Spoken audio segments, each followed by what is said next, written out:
मुझे कम भद्दे रंग से ही संतोष करना पड़ा। अगर आप नए कॉस्मिक ऑरेंज को करीब से देखना चाहते हैं, तो मुझे वह रंग रेगुलर साइज के 17 प्रो में मिला था, जिसे मैंने पहले ही अनबॉक्स कर लिया है। अब इस साल का प्रो मैक्स मुझे लगता है कि अभी भी काफी आकर्षक है। इस फोन में 2-3 चीजें अनोखी हैं, जिनके बारे में मैं आपको बताऊंगा, लेकिन सबसे पहले चलिए इसे जल्दी से बॉक्स से बाहर निकालते हैं और फिर मैं आपको वो सब कुछ बता दूंगा जो आपको जानना जरूरी है। तो ढक्कन हटाते ही आपको तुरंत ये फोन दिखाई देता है और मुझे नीला रंग पसंद है, लेकिन मुझे लगता है कि हम सभी की इच्छा है कि इस साल रंगों का कोई बेहतर चयन होता। इसके अलावा इसमें अब भी कुछ और चीजें शामिल हैं, कुछ कागज के टुकड़े, कुछ कानूनी जानकारी, एक ESIM जानकारी पत्र और फिर एक सुंदर ब्रेडेड USB-C चार्जिंग केबल, जो पिछले कुछ सालों से इसमें शामिल है। जाहिर है अनबॉक्सिंग का अनुभव काफी जाना पहचाना है, लेकिन फोन की बात करें तो यह निश्चित रूप से एक अपरिचित आईफोन है। कीमत के लिहाज से प्रो मैक्स अब भी सबसे महंगा आईफोन है जिसे आप खरीद सकते हैं। इसकी शुरुआती कीमत $1,199 है, जिसमें आपको 256 गीगाबाइट स्टोरेज मिलती है। और जैसा कि मुझे यकीन है कि आप जानते ही होंगे, इस साल प्रो मैक्स के रंगों ने काफी हंगामा मचा दिया है। एक रंग है हल्का गहरा नीला, एक साधारण सिल्वर और फिर कॉस्मिक ऑरेंज, जो सभी का पसंदीदा लगता है। 6.9 इंच के साथ 17 प्रो मैक्स सबसे बड़ा आईफोन है जिसे आप खरीद सकते हैं। ये पिछले प्रो मैक्स के आकार जैसा ही है, लेकिन इसके पिछले प्रतिस्पर्धियों को लाइनअप से हटाकर उसकी जगह ले ली गई है। अगला छोटा आकार अब बिल्कुल नया आईफोन एयर है, जो कोने से कोने तक 6.5 इंच का है। ऐसा लगता है कि एप्पल ने कुछ सालों से हमारे पास मौजूद प्लस आईफोन को बंद कर दिया है और सामान्य आकार के आईफोन 17 प्रो और सामान्य स्पेक वाले आईफोन 17 अब एक जैसे 6.3 इंच के हैं। बेशक स्क्रीन के अलावा भी इस प्रो मैक्स को लेने के कई और कारण हैं, लेकिन अगर आपको बड़े आईफोन पसंद है तो इससे बड़ा कोई आईफोन नहीं है। पीछे की तरफ इस बड़े फोन में बिल्कुल नया डिजाइन और भी साफ दिखता है, और यह न सिर्फ अलग दिखता है बल्कि इसकी बनावट भी अलग है। प्रो आईफोन की हाउसिंग और फ्रेम फिर से एल्यूमिनियम से बने हैं। ये एक नया अरे हाँ, कैमरा बम्प भी काफी बड़ा है। एप्पल ने फोन के इस हिस्से को आधिकारिक तौर पर नाम दिया है। अब इसे किसी वजह से कैमरा पठार कहा जाता है। और 3 लेंसों के साथ फोन के कुछ और पुर्जों को भी यहाँ ऊपर की ओर खिसकाया गया है, ताकि एक बड़ी बैटरी लगाई जा सके। इस सब चीजों पर जल्दी से नजर डालते हैं। वॉल्यूम बटन और एक्शन बटन अपनी जगह पर ही है। पावर बटन अभी भी वही है और किसी वजह से कैमरा कंट्रोल भी। ऊपर की तरफ एक नया एंटीना बैंड है। इन प्रो आईफोन्स में बेहतर रिसेप्शन, ब्लूटूथ और वाईफाई के लिए कुछ अपडेटेड सेल, USB-C पोर्ट, मुख्य स्पीकर और माइक्रोफोन होल के साथ मौजूद है। सेकेंडरी स्पीकर डायनामिक आइलैंड के ऊपर सबसे ऊपर है। और आपने पहले ही 3 प्रो कैमरे देखे हैं, जिनके बारे में मैं थोड़ी देर में और बात करूंगा। जल्दी से जान लेनी चाहिए वह यह है कि स्क्रीन साइज और बैटरी साइज के अलावा इसमें छोटे 17 प्रो से ज्यादा कुछ अलग नहीं है। प्रो मैक्स में कोई अतिरिक्त कैमरा फीचर नहीं है। उदाहरण के लिए, पिछले सालों की तरह इसमें कोई बेहतर इंटरनल स्पेसिफिकेशन नहीं है। मुझे लगता है कि 2 टेराबाइट का विकल्प भी अनोखा है, लेकिन एप्पल ने इस फोन को छोटे 17 प्रो से किसी और खास तरीके से अलग नहीं किया, जो कि वे पिछले कुछ सालों से करते आ रहे हैं।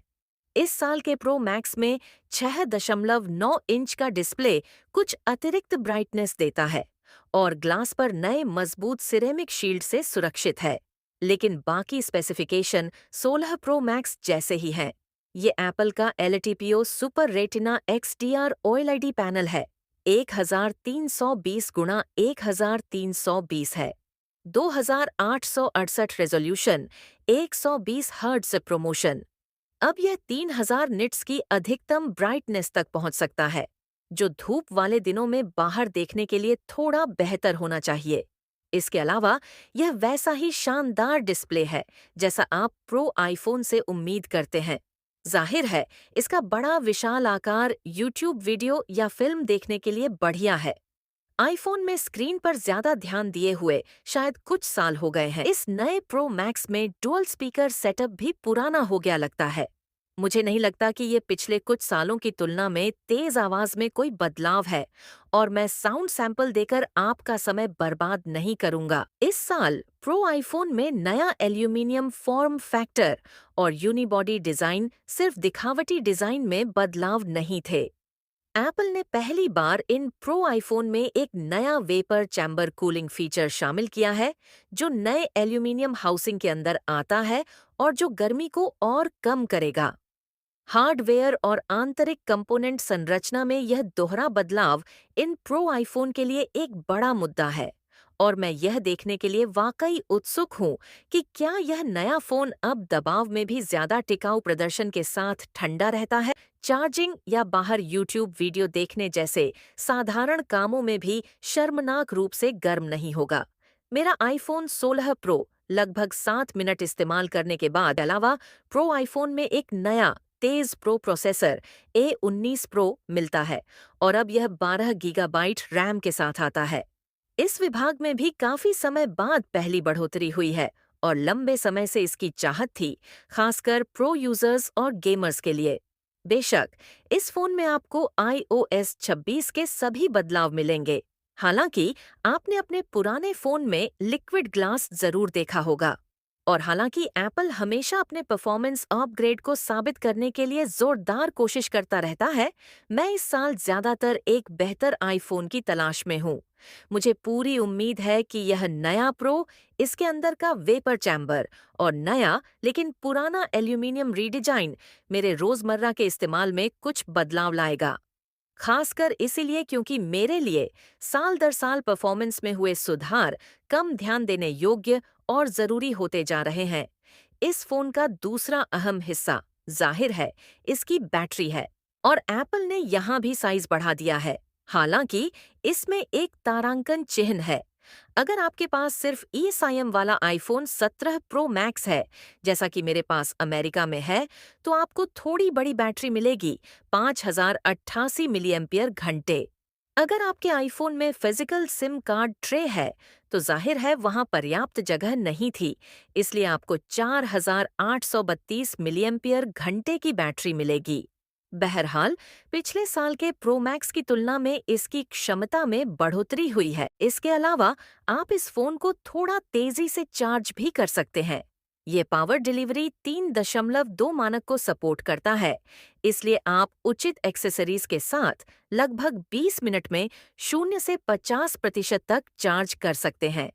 इसमें 25 वॉट का Qi 2 वायरलेस चार्जिंग भी है, इसलिए इस साल बैटरी और चार्जिंग में कई अच्छे सुधार हुए हैं। क्योंकि कैमरा सेटअप के बारे में बात करने के लिए हमें इस फोन को एक बार फिर घुमाना होगा।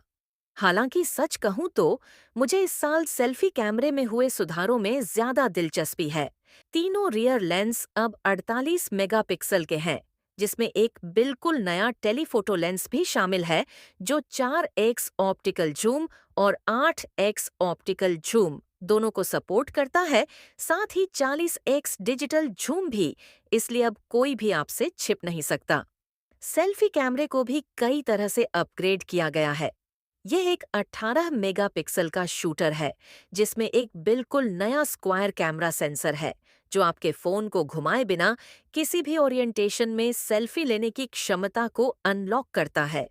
तो आप बिना फोन को साइड में घुमाए अपने और अपने सभी दोस्तों के साथ एक सामान्य पोर्ट्रेट सेल्फी, थोड़ा चौड़ा ग्रुप शॉट या पूरी तरह से चौड़ा लैंडस्केप सेल्फी ले सकते हैं। अब आपके पास डुअल कैप्चर मोड भी है। आप एक ही समय में रियर कैमरा और सेल्फी कैमरा से वीडियो रिकॉर्ड कर सकते हैं, और इसमें प्रोरेस रॉ वीडियो जैसे कुछ प्रो लेवल कैमरा एडिशन है, जो मेरी विशेषज्ञता के दायरे से बाहर है। एक और बात जो मैं फिर से बताना चाहता हूँ, वह यह कि पिछले सालों के विपरीत इस प्रो मैक्स में सामान्य आकार के प्रो की तुलना में कोई अतिरिक्त कैमरा फीचर या अंतर नहीं है। विवादास्पद रंगों और नए डिजाइन को छोड़ दें तो मुझे लगता है कि पिछले 3-4 सालों में पूरे आईफोन लाइनअप में यह सबसे बड़ा अपग्रेड है। मुझे लगता है कि अगर आपने पिछले कुछ आईफोन में से किसी को भी छोड़ दिया है, तो यह वही अपग्रेड है जिसका आप इंतजार कर रहे थे। लेकिन मैं जानना चाहता हूँ कि आप लोग नए आईफोन 17 प्रो मैक्स के बारे में क्या सोचते हैं? क्या आप अभी इस पर विचार कर रहे हैं? क्या आपने पहले ही एक खरीद लिया है? क्या आप इसे इस्तेमाल कर रहे हैं? नीचे कमेंट में मुझे बताइए। मुझे आपके विचार जरूर जानना अच्छा लगेगा। उम्मीद है कि आपको यह वीडियो पसंद आया होगा और मैं आपसे बाद में मिलूंगा।